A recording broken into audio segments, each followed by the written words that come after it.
विधायक जी, आज बजट पेश किया गया है, आपका क्या कहना है? मैं जो पढ़ रहा था बजट के बारे में कि आपदा प्रबंधन के लिए उत्तराखंड को शायद कुछ दिया गया है, लेकिन हमारी कई सारी मांगे थी।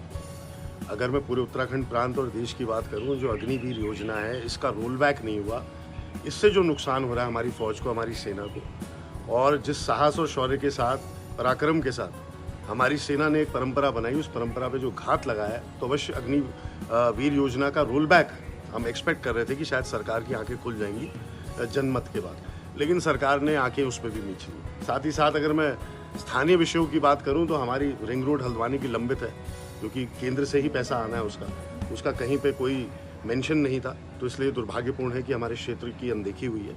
और वैसे भी उत्तराखंड की सरकार डबल इंजन का नारा देती है, और पिछले 7 साल से उत्तराखंड की सरकार विराजमान है यहाँ पे उत्तराखंड में, डबल इंजन।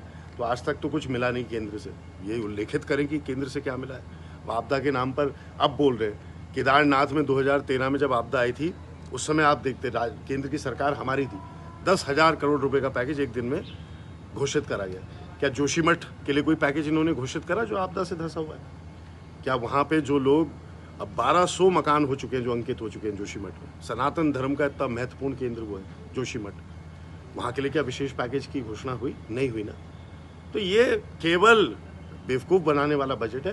भ्रष्टाचार चरम सीमाएं पार कर चुका है। नीट का एग्ज़ाम का रोल बैक की हम डिमांड कर रहे हैं, और जो शिक्षा मंत्री हैं वो सूद ही नहीं ले रहे मानने को। बेरोजगारों के लिए कोई बेरोजगारी भत्ता ही दे देते। 2 करोड़ आपने युवाओं को वायदा करा था हर वर्ष आप रोजगार देंगे। मुझे तो लगता है हर वर्ष 2 करोड़ युवा बेरोजगार होते जा रहे हैं इस देश में। तो इसलिए युवाओं की जो जितनी भी युवाओं की लिए सोच होनी चाहिए थी, वो इस बजट में कहीं नहीं दिखी। किसानों के लिए जो ऋण माफ़ी की हमारी मांग थी वो नहीं दिखी। ओपीएस लागू करने की हमारी मांग थी वो नहीं दिखी। तो ये बजट बेहद निराशाजनक है। विधायक जी, जोशीमठ में जो 1200 मकानों का नुकसान हुआ है आपदा मद में, उस पर कुछ कहेंगे? किया गया है किस तरीके? बिल्कुल, मैं वही कह रहा हूँ। जो यहाँ पे सबसे महत्वपूर्ण विषय हमारे उत्तराखंड राज्य के हैं, उन मुद्दों से हटकर केवल एक आपदा के नाम पर एक घोषणा करी गई है। उसका क्या स्वरूप है, प्रारूप है, अभी किसी को नहीं पता है।